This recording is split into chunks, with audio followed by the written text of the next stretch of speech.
Okay, so we're going to go ahead and quickly talk about what we did in class on Tuesday. I know a lot of people were gone either for the performances or otherwise. So we talked about kites today, really the definition and what the properties are, along with a couple of examples.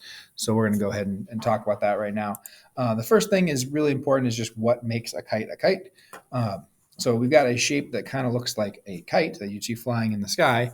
And then specifically its definition is going to be a quadrilateral with two pairs of congruent consecutive sides. And so consecutive just means that it's got those two sides that are next to each other are the ones that are congruent. So it'd be like this one. Get the pen to work again. Nope, we're giving up on the pen. Okay, so it would mean like these two sides are congruent and then these two sides are congruent. So that would make a kite. Consecutive just means they're next to each other. So two sides next to each other, two sides next to each other that are congruent. A couple of other things that we really probably want to talk about here. We hit consecutive sides, so I'll leave that one off. First one we got is vertex angles. Vertex angles are going to be angles there and down here. So we talked about this with isosceles triangles a little bit. When we've got two congruent sides, the angle between them is called the vertex. Here we've just got two of them because these two congruent sides meet at the vertex. These two congruent sides meet at a vertex. And then the other two angles, we're going to just call them the non-vertex angles because we got to call them something, I guess. So there's that one and that one. So if we ever talk about the non-vertex angles, it's those two. Vertex angles are the ones in blue, the ones I pointed to in blue there. So that's the definition of a kite. That's what makes a kite a kite. And from here on out, we're going to go ahead and talk about some things that we know. Once we know that a kite is a kite, well, what special things does it have that's true about it? And so in class, we went ahead and just pulled up a Desmos activity, not Desmos, GeoGebra, where we looked at some of this stuff. And so when you do that, you can see this is a kite. It's got the two equal sides there, two equal sides there.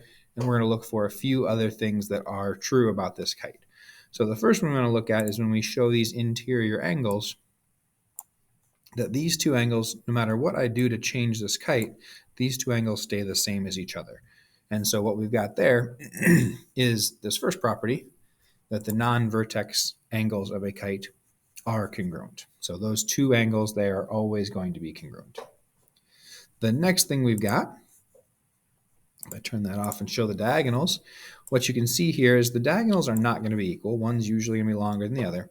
But when we look at this blue diagonal here, you can see that it's getting cut into two equal pieces. That's 3.4, that's 3.4. If I change it, 5 and 5, whatever I do, they change measurements, but they stay, this piece and this piece stay the same as each other.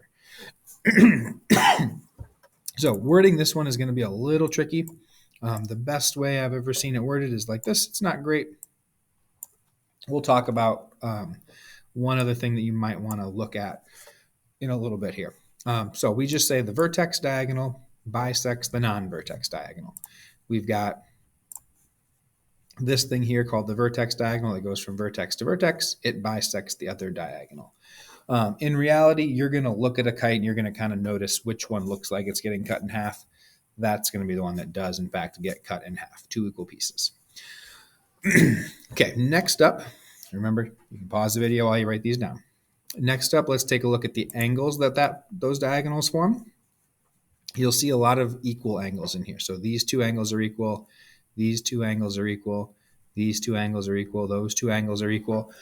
The really big property that we're going to talk about is these vertex angles.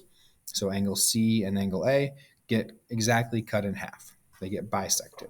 And so the property we're going to write down is that the vertex diagonal bisects the vertex angle. It cuts them in half. Now this is the part where I want to just kind of stop and think about how all this stuff fits together. These three properties can get kind of wordy, but the biggest thing I want you to notice when you look at these kites is we've just created two equal halves. In this case, it's more like the top and the bottom. But if you look, every single angle at the top is just exactly the same on the bottom. These sides are the same. These sides are the same. These pieces of the diagonal are the same. if you just remember that a kite is always symmetric, one half of the kite and the other half of the kite exactly the same, mirror images of each other, these properties that you've written down are pretty obvious. And you don't really need to know all those words, those vocab words like vertex diagonal and vertex angle, things like that. If you just remember that kites are symmetric to each other, like the one half and the other half are symmetric. That's probably what I would do to work on that.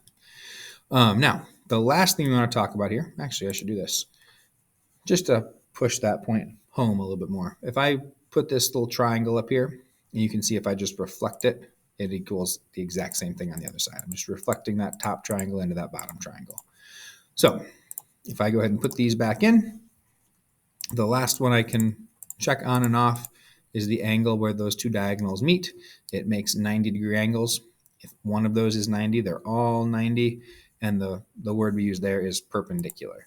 So the last one we've got is that the diagonals are perpendicular to each other. That is the list of properties that we have for our kites. Now I'm going to go ahead and flip me up into this video a little bit more. I remember how to do that. Do I remember how to do that?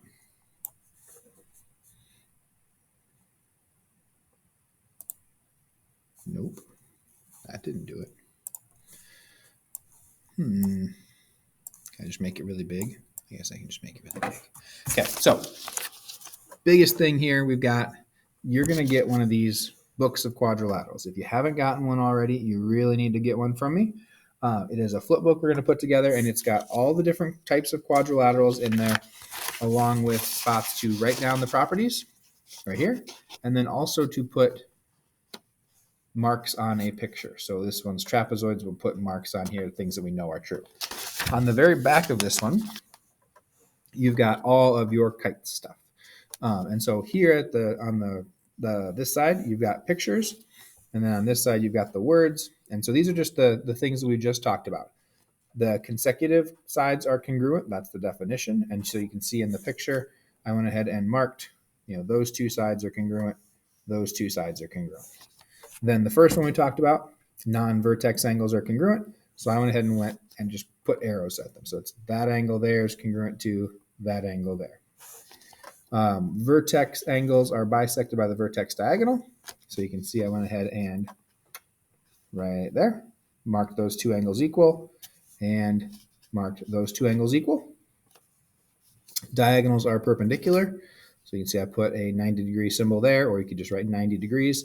It is all four of those angles, so you can use any of those 90-degree angles you want.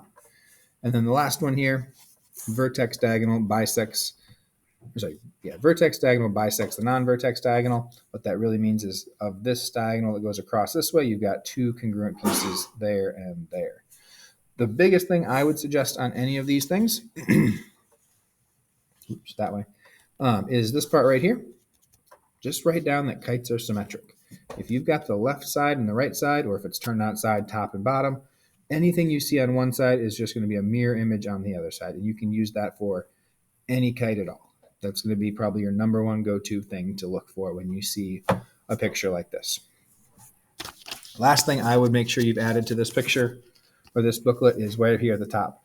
Interior angles add up to 360. That's something we talked about last week. It's still true today for all quadrilaterals. If it's got four sides, our formula says n minus 2 times 180. So 4 minus 2 is 2. 2 times 180 is 360. Write that down so you don't have to use the formula again. That'll make it a little bit easier. So make sure you get one of these from me before too long. We're going to start filling it out or keep filling it out tomorrow. So that's what you're missing. Last thing I want to do is just do some of these examples on the bottom of that handout that you got. Just talk through some of these things. So here we've got a kite.